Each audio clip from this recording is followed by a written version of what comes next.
apps, messaging, and safety. Hello, my name is Amy S.P. Wilson, and I am the CEO and founder of Safety Positive Foundation. Today, I'm here to talk to you about messaging, apps, and how it works with safety. So let's get right into it.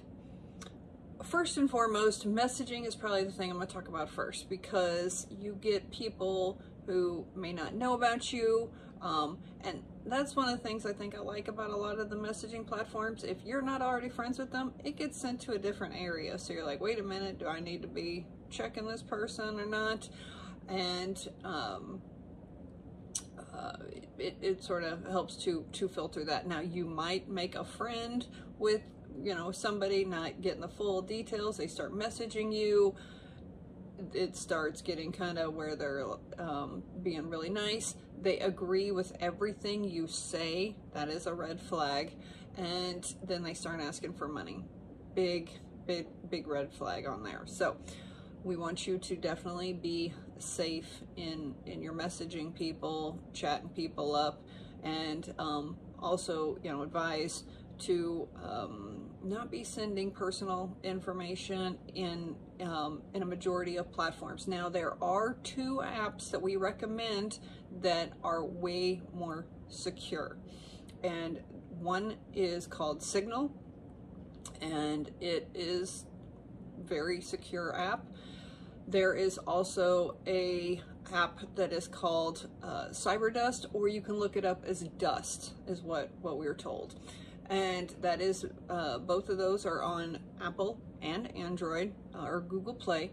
And the thing I like about CyberDust or Dust is that it will delete the messages. Now, it's not just, you send a message and after a little bit, like, it just goes into this thing where it deletes it. No.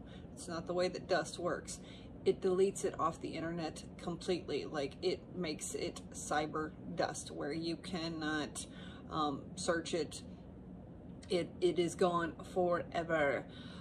With apps like WhatsApp, Facebook Messenger, anything you can think of when it comes to a messaging app, even if you have deleted it, there is still record of it there. Same thing with text messaging.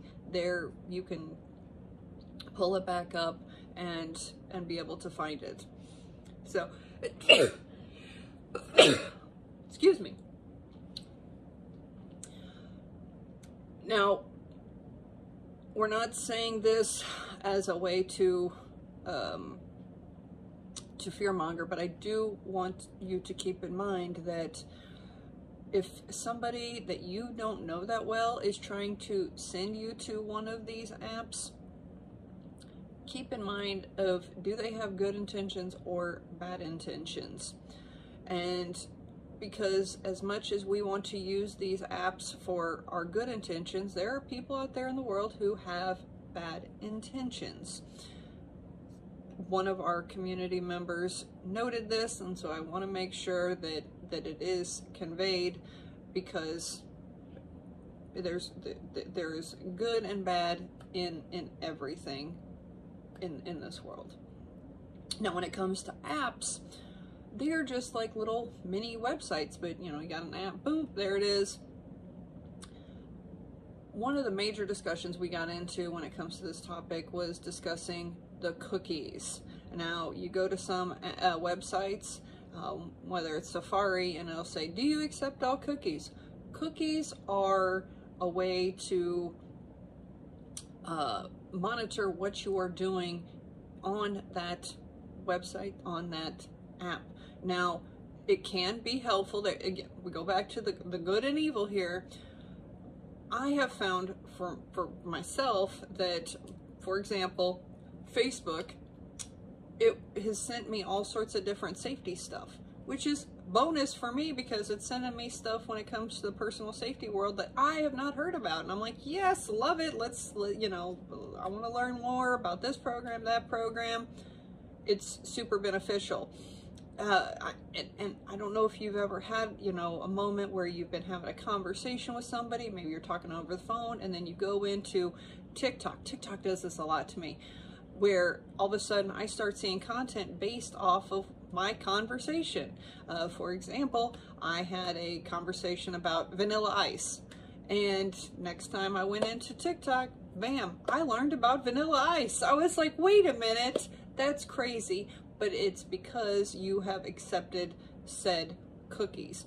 Their focus with any of these platforms is to keep you on their platform as long as possible. So those cookies help to find out what are your interests and to be showing you content that will keep you on said platform. Now you can go to, there's actually for Apple in your settings under, for example, Safari, you can block all cookies if you want.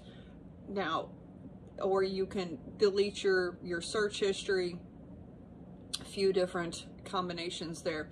You can also go to, let's say you're on Google, there is a section where you can delete the cookies there. It's, from what I've been told, it's like a little 3-dot deal in the corner, and you can play around and find it in there. But the cookies thing does freak out people, but again, we go back to the good and evil with all of that. Keeping in mind, when it comes to apps, we still don't want to be sharing a lot of personal information, and that way you're not giving things for people who do have bad intentions. This is what we have for you when it comes to apps and messaging. There was way more that we discussed in our tea time on this subject, and I highly encourage you to sign up for our Adventures Utility Belt and our Safety Positive Guide, because it gives you access to all of our tea time recordings for months. And as you know, every month we do a different topic, and so there is quite a bit of content in our guide right now for you to go back and review and check out. The idea behind our YouTube videos is to just give you a little bit so you're up on the know, but we definitely are not going to go as in depth as we do on our tea time. So if you're interested in attending a tea time, pretty easy. You can sign up for our guide. There's links there. You can sign up for our newsletters, and which can be found on our website. And as always, please keep it safe, keep it positive, and keep it safety positive.